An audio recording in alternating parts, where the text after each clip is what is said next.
दहेज गीत। शीर्षक है बेटी जन्माई के, बधाई गिला बाबूजी। बेटी जन्माई के बधाई गैला हो बाबूजी। बेटी जन्माई के बधाई गैला हो बाबूजी। कवन कमाई कैला देह से दुहाई गैला। कवन कमाई कैला देह से दुहाई गैला। बेटी जन्माई के बधाई गैला हो बाबूजी। बेटी जन्माई के बधाई गैला हो बाबूजी। भैया भिखारी भैले भौजी बेपरत भैली। भैया भिखारी भैले भौजी बेपरत भैली। दर्द के मारे माई बहिनी बेदर्द भैली।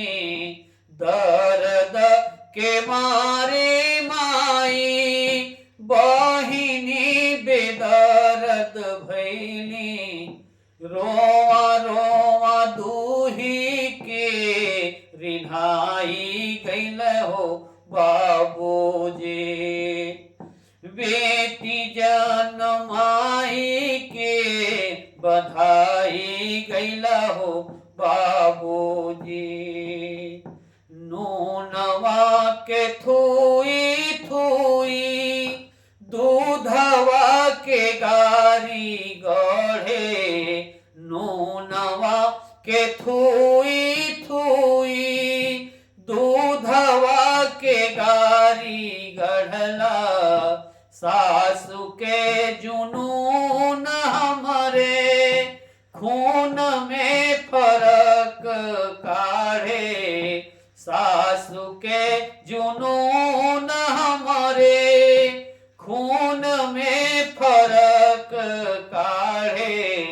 ससुरों से ससुरा कहाई गैला हो बाबूजी। ससुरों से ससुरा कहाई गैला हो बाबूजी। बेटी जन्माई के बधाई गैला हो बाबूजी। बेटी जन्माई के बधाई गैला हो बाबूजी। यदि आपको यह मेरा गीत दहेज गीत अच्छी लगी तो आप लाइक, सब्सक्राइब, कमेंट, शेयर जरूर करिए। धन्यवाद।